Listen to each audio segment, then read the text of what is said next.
There, Which building are you? Rivercross. Okay.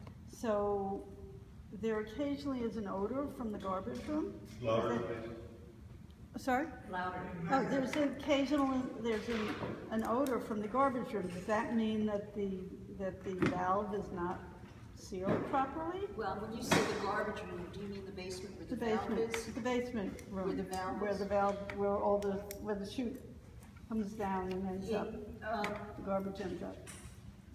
If any of you walk into the Rick, why don't you invite people, I remember you live in Riverwalk. Come on down. Come on down, go sniff the area in Riverwalk with the new valves. It doesn't smell. That's what your building should be like. Obviously, after 40 years, there's wear and tear on the seals, but they can be fixed. So then what's the process of fixing that? Who does that? We would do that. Envac would do this. Hi, Frank. Hi, how are you? No, I'm taking pictures of that. Okay. Sorry. And whose cost would that be? Well, that's the issue. That's the fight that's going on right now. It is a capital cost. Probably REOC would be paying for it. Sanitation would benefit from it because it would make the system run more efficiently so that their operating costs would go down. But it would also benefit the residents who live in the building who've got the aroma that you're sniffing. So I have one more question about that. So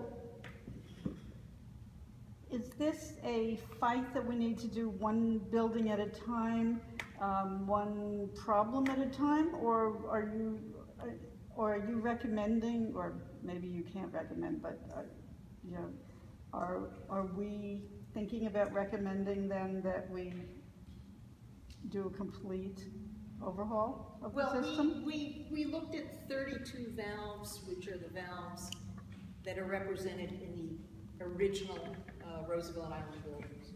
And almost every one of them needs either to be replaced or to be repaired.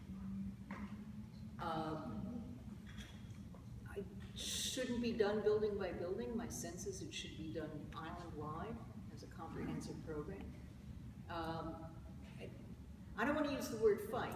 It's more of a standoff. The Department of Sanitation, I think, is more proactive because they have immediate benefits, which is the saving an extraordinary amount of money and better working conditions. REOC certainly has a very long-term deep interest in doing this, but it's not as immediate. So that's why I think sanitation is being more proactive. How you resolve that is up to you. Any other committee questions?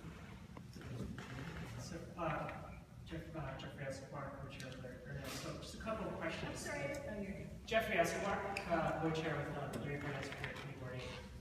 So a couple of questions, and the reason being is obviously we are trying to figure out what action, if any, we should be taking. First question I do have is whether or not there's any indication from the Department of Sanitation whether they want to and whether they're willing to fund even a portion of the upgrade, not the upgrade, but the maintenance and care that you're proposing for your $2 million proposal. I can't answer that. They are an institution. REOC is an institution. They have to get in a room and talk. I don't think that's happening. I don't think that's happening. As I said, REOC, they now have this for over a year. No one has asked me anything about it. Nobody's asked me about a presentation. So I don't know what the thinking is at REOC. I know sanitation is eager to have it happen. I suspect if REOC was to open the door and say, let's meet on this, sanitation would show up lickety-split. But that conversation hasn't been held and doesn't look like it's going to be held in the near future. And in giving your proposal, you've presented this to the Department of Sanitation, and they seem to be in agreement with your calculations. And the only reason why I ask is neighbor members, I think, may be the right course of action if we want to undertake this issue, is that we ask the Department of Sanitation to come in to give their viewpoint as well as the counterpoint, because with all due respect to the contractor, you have your viewpoint as the contractor. We're interested in what the city is willing to say, and based upon that hearing, then pass a resolution to at least put on the record that the community here wishes to have the outbreak happen, Department of Transportation will have something on the record in their back pocket that they can act upon. And at the very least, we would be able to ask the council member to help earmark, if necessary, the amounts of funds necessary. By the way, Councilmember Callows came through here in March, maybe, so he was made aware of the situation. We do have also an environmental committee, so we might discuss what we want to further discuss, as you said, and then we would have to make a recommendation. We could recommendation and make a recommendation as a committee, but it would have to go to the full community board before it would become a recommendation of the board. So that's a good point. I'm happy to do whatever you want. I think meeting with sanitation is a great idea. I think we have to get REOC too. We'll invite them. We will invite them. We will have it with Department of Sanitation, and we will be. I have one quick final question, and that is, could you make the presentation? You said there was a more detailed slide presentation. So if you could make that available to the community board office, and we will post it on the community board's website, or whatever you can. Can I send it to you?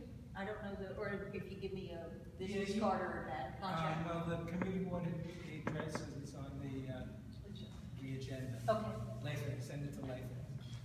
Okay. And maybe if we can plan to have you, if we get this meeting together in sanitation in the next 1 or 2 months. Yeah, we've Have been you working attend with this? sanitation. Our first presentation to sanitation was 2013, and that was sort of based on observation. They invited us in to do a much more in-depth analysis. We gave them that in 2014, and essentially this is excerpts of that 2014 presentation, which they keep saying they want to implement. Okay, thank you.